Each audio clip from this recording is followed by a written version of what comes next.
Hello, and welcome back to another episode of Critical Reactions with your host, Bryan. We're going to continue on with this week's theme of gibberish band names, looking at a band called Mammoth Weed Wizard Bastard, which, I mean, I guess I can kind of form an idea out of that, but it is kind of just a series of disconnected words, mostly. Like, I'm still, like, part of me is like, no, that's kind of a description, right? It's a wizard bastard of the bastard of a mammoth weed wizard, and I'm like, well, what is a mammoth weed wizard?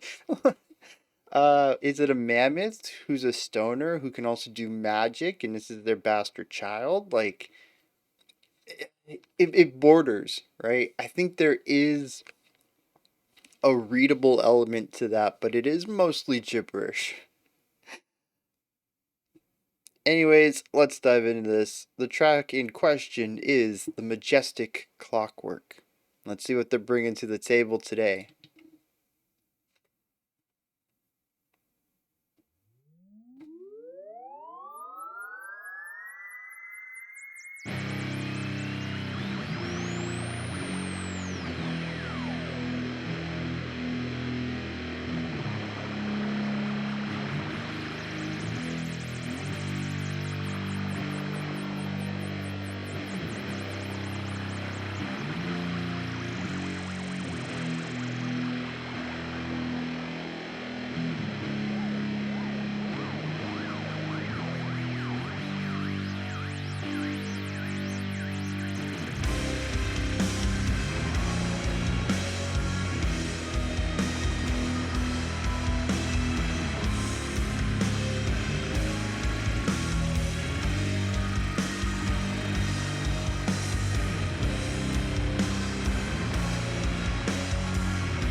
Ooh, just enough of a tempo shift to feel a little off.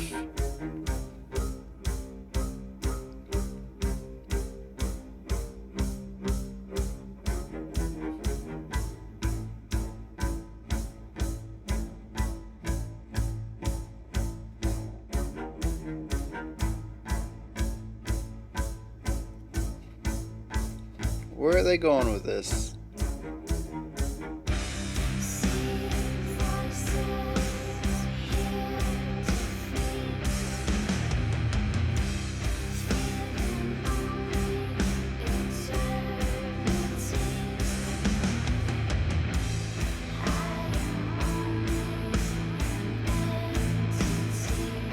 Now, this is sludge, right?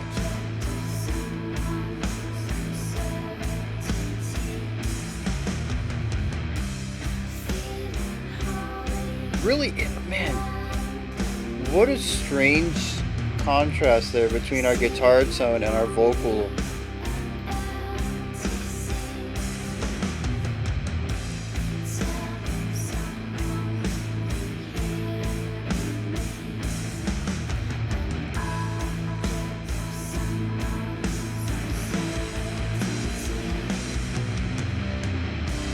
I like that rising idea.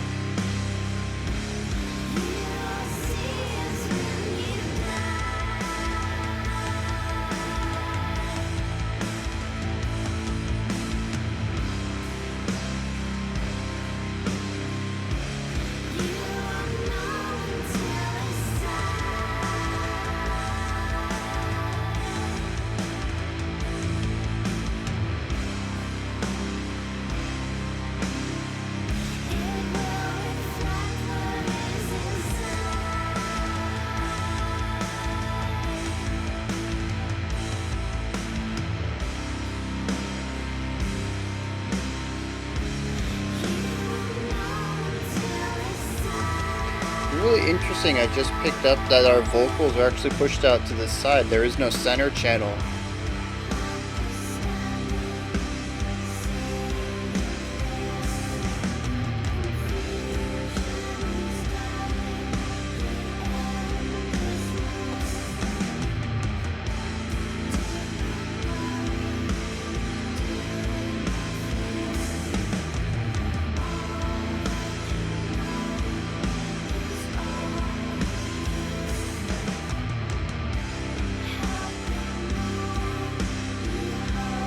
They really don't mind sitting in the same idea for a long time, do they?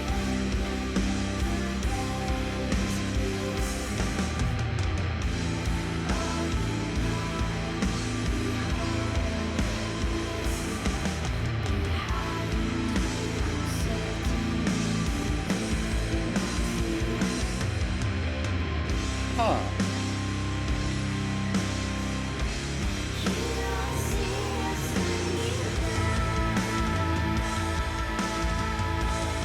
Bringing in some intensity with those toms.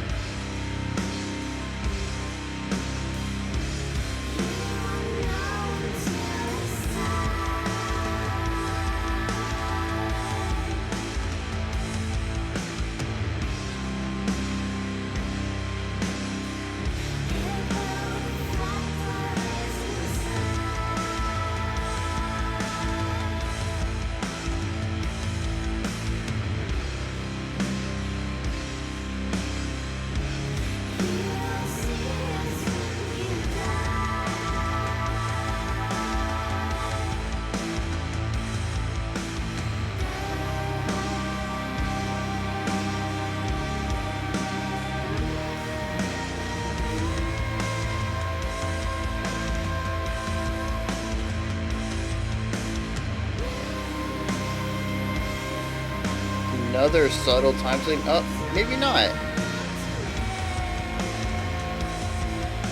Yeah, maybe not. It felt like a subtle tempo shift.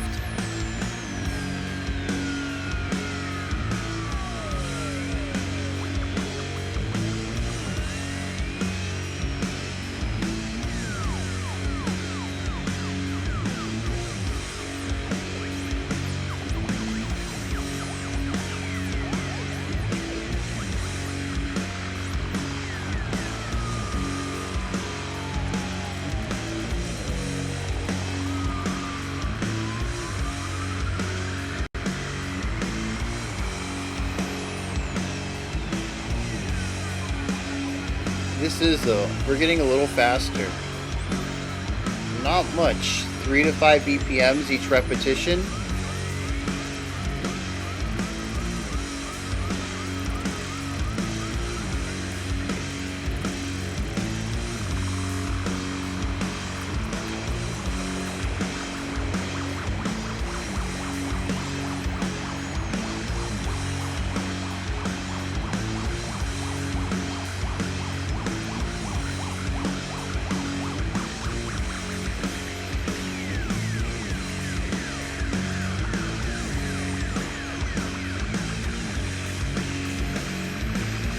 More cymbal work to really sell this.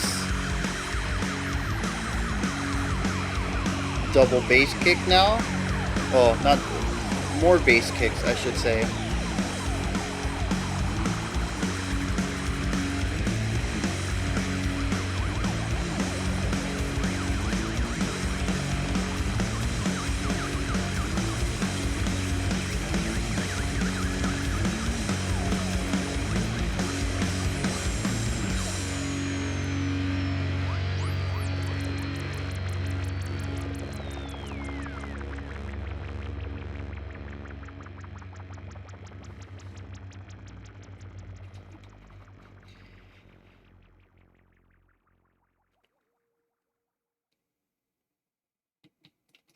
Oh, okay.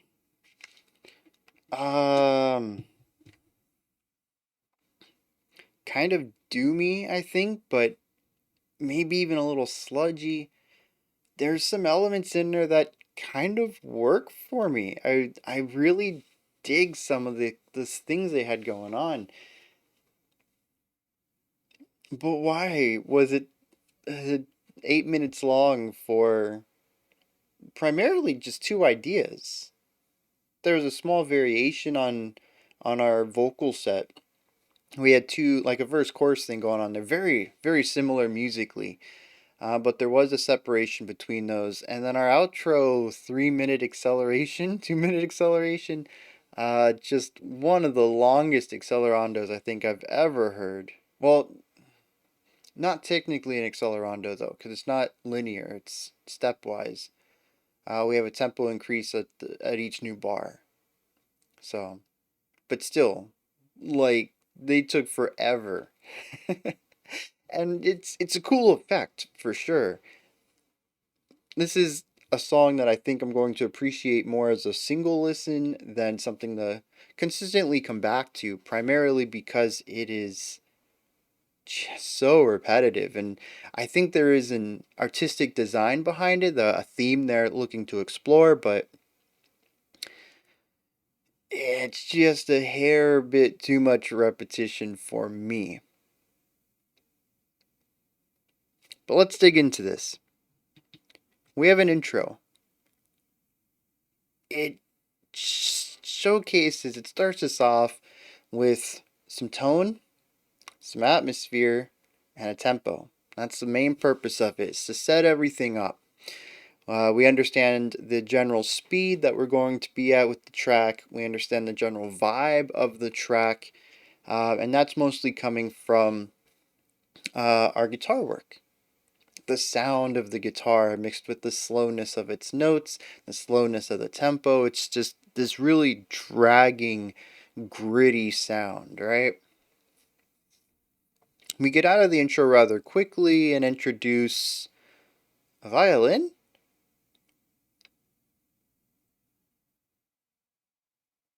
What? We have these shorter notes that contrast heavily with the suspended notes we got out of our guitar's intro, and it provides us what is going to be one of our, well, an inspiration for one of our lead guitar sounds in our next section.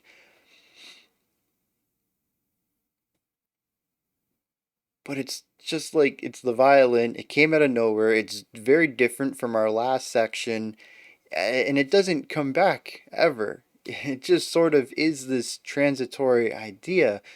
Very neatly, though, because this violin melody or riff, honestly, it's not a very good melody, more of a riff,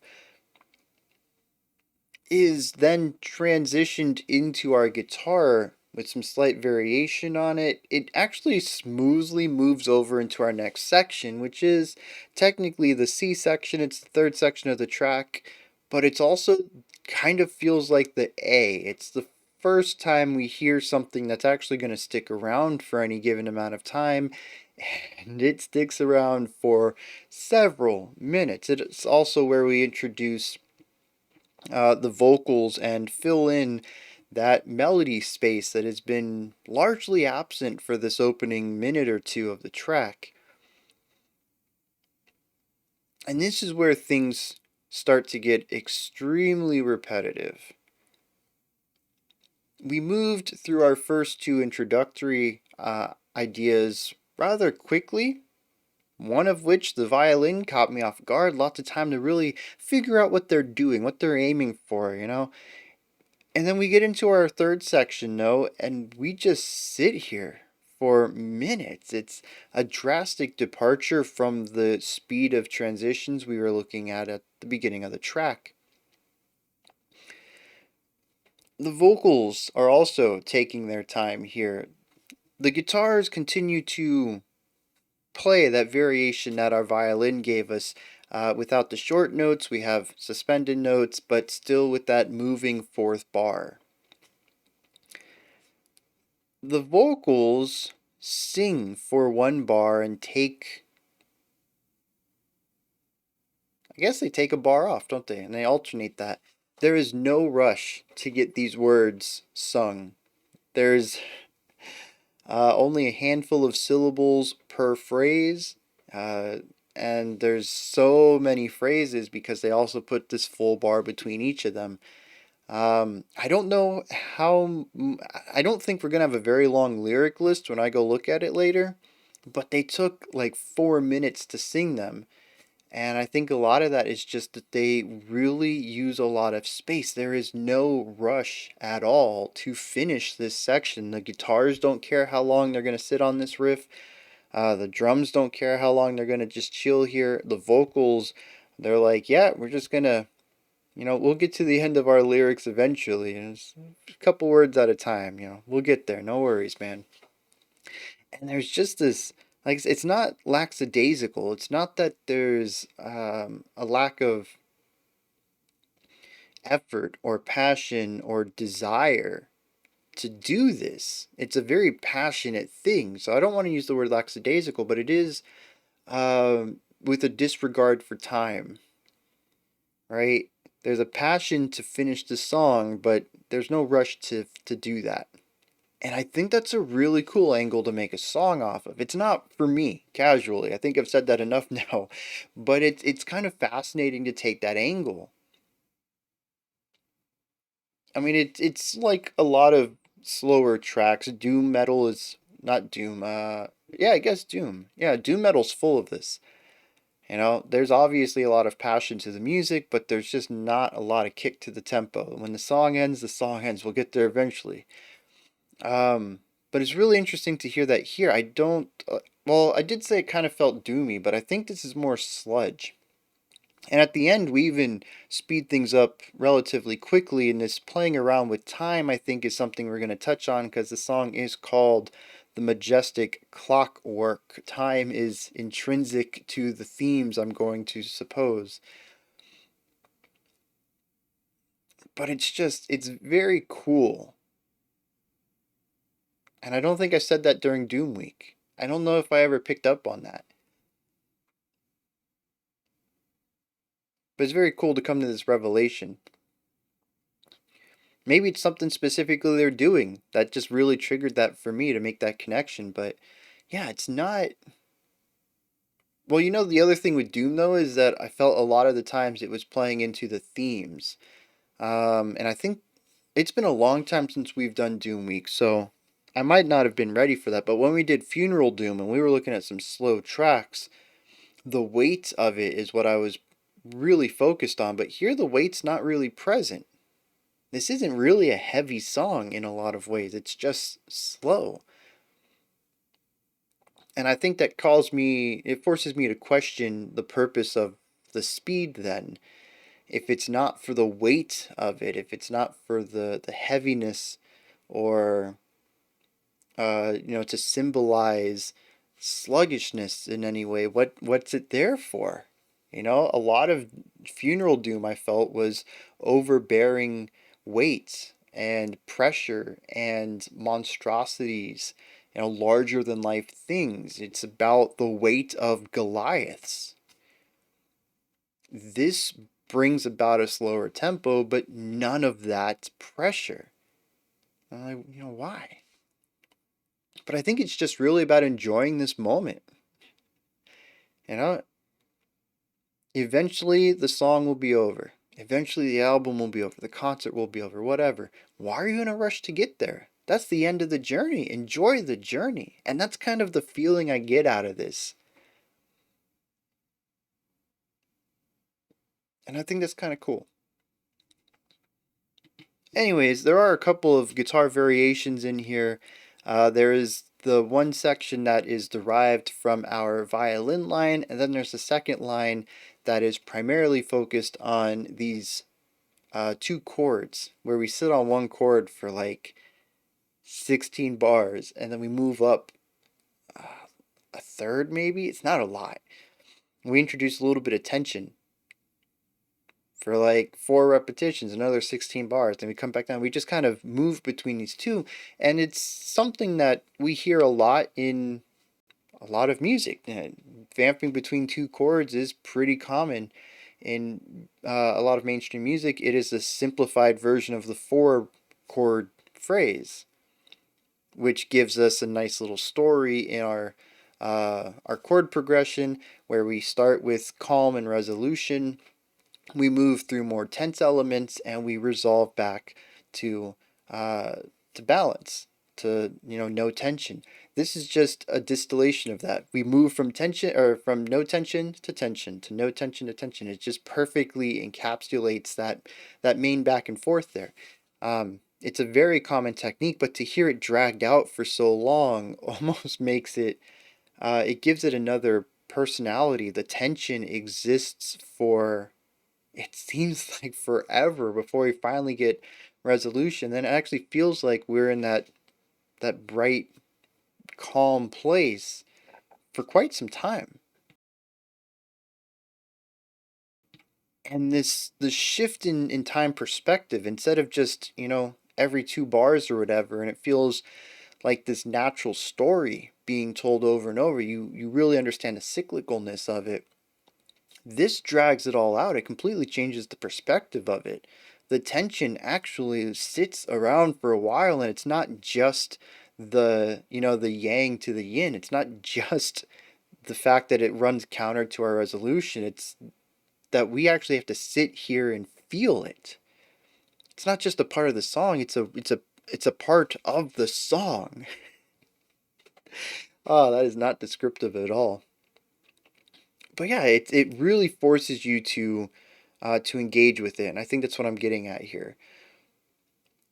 It's not just the way the song's written. You are forced to feel that tension, and the resolution ends up being more impactful because of that. I think it would be really cool as well as if there was a disjointed weighting to this, where maybe we had 8 bars of one and 16 of another. So instead of just feeling like an exaggerated form of a kind of a musical trope, it allowed a little bit of storytelling where one aspect would outweigh the other as far as time was concerned. And this word I keep bringing up is time. Time, time, time. I've said it time and time again. I really hope I'm not reading into it because of the title, but I can't help but notice all the ways that time is directly in my vision while I listen to this. Even that basic idea there of the 2-chord vamp moving between resolution and tension is something I've heard many times before, but because of the way it's stretched out and how much time I have to spend with each section, completely recontextualizes my relationship to that musical technique. There's also the rushing of time at the beginning. I mentioned our first two introductory sections kind of just move rather quickly through them, and when we get to our first main section that brings in the vocals, we are here forever. Forever is a quantity of time. The fact that we moved through the first two so quickly and that this one we sat in only makes it feel that much longer when I thought the speed of the song was going to be a bit faster. It undercuts those expectations. But then we also have the other elephant in the room. What I brought up quite a few times is subtle tempo changes. A tempo change, by definition, is how many beats there are per minute, a quantity of time. There are subtle increases and decreases all throughout this track, and probably a bunch I didn't pick up on. When we're talking about single digit BPM changes, it's really something that's difficult to feel. It's used quite often, in fact, and probably in songs that you've heard and didn't realize. A lot of the times in popular or mainstream songs, we'll actually increase the BPM 2, 3, 4, 5, maybe even BPMs into the chorus to give it that kick of energy. You don't really notice the song got faster. It's such a small amount. Can you feel the difference between 120 and 121 beats per minute? Can you really know the difference between, every half of a second getting a beat and slightly less than every half of a second getting a beat? Yeah, I think that's right. I mean, it's such a small change, 1 BPM, but it's enough to be felt subconsciously. And that little bit of extra kick brings some excitement and energy to the section, and if it's supposed to be a big bombastic chorus, it really helps sell that. It's little subtle things. It's basically the camera movement in action films, right? When you move the camera with, for instance, like a punch, if the punch comes from the left side of the screen and you start left and pan with it, it sells the impact, it increases the impact of it. But the camera work doesn't have to be large. It can just be, a little subtle shift, and it's really going to increase the impact, or the perceived impact, of course. And that's what's happening with these little minor tempo changes. Now here they're all over the place, and what it does for me is kind of confuse my brain. You see, most of the song feels relatively slow, but not every section has that same feeling to it. And I think a lot of the time it's because we are getting these subtle tempo changes in random places. I talked about this really long static section in the middle of the song, but I don't think tempo-wise it is. Now, I can't prove it. I would have to go get sheet music or talk to this band and get them to really confirm this. But I picked up on enough minor tempo changes in large sweeping changes, like moving into our third section, moving into our second section, even moving into our fourth section. I think I called one out. Um, and maybe these were just bigger. Maybe these were like 10. Maybe it was a high enough of a shift that I could feel it where some of the others weren't. But maybe, I have a gut feeling that there's actually a lot of micro tempo changes going on in this track, and it's actually not as static of a middle section as it appears on the surface. I'd love to get some confirmation of that. Either way, whether they have tempo changes all throughout this track or not. But they did showcase in quite a few sections that they are not afraid to bump the tempo up or reduce it by just a handful of BPMs. And it brings in this idea of time, the stretchiness of it, how it fluctuates, even though it doesn't. Time is static. There is no way to change the exact length of a second or a minute. But time does feel different and is perceived differently in effect. You're having fun and time flies. You're waiting for the time to tick down and suddenly seconds are hours.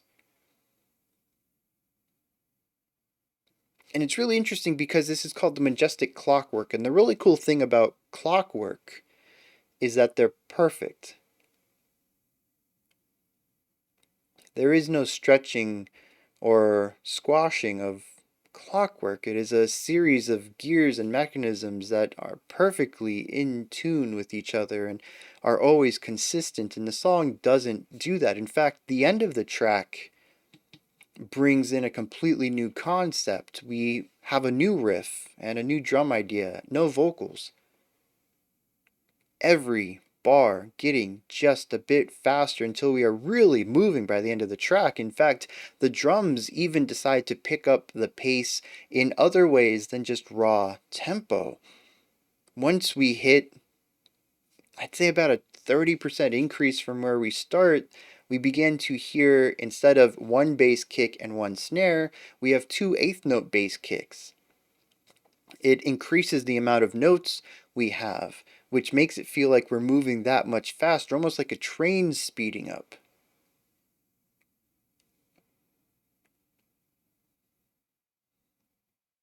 Clocks don't do this unless they break, or unless they're poorly made, I suppose. Not every clock is going to be as meticulous as some of the best out there, and there are some phenomenal clockmakers who go for that perfection that maybe a smaller clockmaker, or maybe even something that is mass produced, wouldn't have. Small errors of imperfection. But when you're looking at some of the best and most intricate clocks, which is what I think of when I think of clockwork, I think of the best of the best.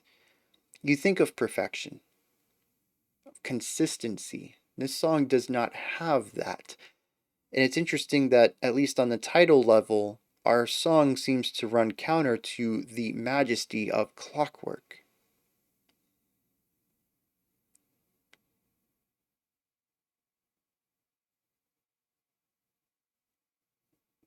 There's two more things I want to hit on before we touch the lyrics. One is the vocal production. And actually just the vocals in general. I mentioned it in the reaction, they are in stark contrast to what the guitars are. The guitars are these meaty, punchy, sludgy, just dirty guitar tones. It gives the song this real dark edge just sonically. And they're paired with these very cute, ephemeral vocals.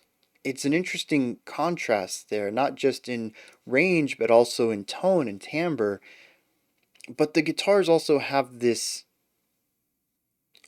wholeness to them. They are one powerful guitar tone. It's very mono. The vocals, though, are split, and this only adds to that ephemeral feeling of them, where they already have that ethereal, airy vocal style, but it also is separated from the mono space into two separate vocals. It doesn't feel like it is distinctly anywhere, it is sort of everywhere. The guitar holds a physical presence, the vocals do not.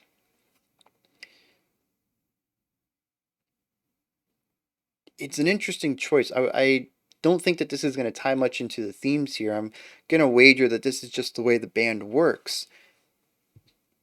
But it's such a bizarre contrast. But it kind of works, and I don't know why. There's very few times that I've heard splitting your vocals out like this work. There's even on the channel, it's not something we hear too often as a primary vocal delivery. It is usually a secondary, a harmonizing idea to help widen out a primary vocal. It's secondary. It's not the primary vocal delivery, and it's because it lacks power and presence, which is typically not what you want. Whether you're aiming for very in your face pop style vocals or pushing your like harshes down into the mix like black metal does, you're gonna want that very directed presence based monotone. And yet it works. And I wish I could tell you why. It's different, but I don't feel like it's off. I don't feel like it's an odd decision. I actually don't even think it would work better if they centered it and did the mono space for the vocals like you would expect. It sitting on the periphery of the music just makes sense for some reason, and I don't know why. But that's really cool. Some of my favorite musical moments are not the ones I can explain, but the ones that affect me and I can't explain why. There is one other element of this song that honestly I almost forgot about, and possible maybe you did too. The electronic element almost sounds like a sweeping radar. Or the radar sweep, I don't know what you would call it. It reminds me of submarines for some reason. And it was there in our intro, and it was there in our outro, our speeding up bit. And it's just there. I spent so long trying to figure out its purpose, what it was adding to the music, not even thematically, just what it was doing for the guitars, for the drums, for the atmosphere, anything musically. Just I don't know. It could be entirely thematic related, and I'm missing the context for it. But I have no answers for that. If you know why it was added, please let me know. I mean, is it just something they do? Is this a recurring sound in their music? They always use it once per album or something like that. Um, but it just sounds so out of place to me, and I don't know what to make of it. It doesn't detract at all. It's not a bad thing it's there. It just feels like an extra detail that I can't quite place. Um, I guess, there's nothing wrong with it just adding character to a song. Maybe that's why it's there. Like freckles, they don't have a purpose. but they help you stand out a little. That was not a great metaphor, I don't think. I'm going to hit the lyrics real quick and see what I can figure out, and we'll tie all this together if I can. And I can't find any lyrics, so I guess we're just going to wrap this one up here. That's, The thing is, like, I'm super curious. Like, if anybody's got a link to the lyrics, let me know. I went to page 5 on a web search, hoping that one of the pages would be like some obscure blog maybe that's like, we've got the lyrics from the liner notes or something. But yeah, they're not on their Bandcamp. They're not on, any of the typical lyric websites. I don't know. I suppose those are my thoughts. Mammoth Weed Wizard Bastards, The Majestic Clockwork. Very interesting song. Lots of really cool depth in places I would not expect from this type of music. And some interesting choices that ended up really working despite what I'd say is typical convention saying it wouldn't. What'd you think of it though? Did you enjoy it or not? Anything that stuck out to you? Anything you'd like to add on to what I said or correct me on? Put it down in the comments. Let me know your thoughts. Above the comment section is a description box, and in there's a link for Linktree. Takes you to this menu right here, has links for everything related to the channel. You can find multiple ways to support the channel, a link to the Discord community, and a link to my music. Above that, if you could, like, subscribe, and ring the bell. I greatly appreciate all 3 of those. Alright, we also have a special selection coming up next. Otherwise, I'll be back tomorrow, 5 p.m. Eastern Standard Time, 10 p.m. UTC, as usual.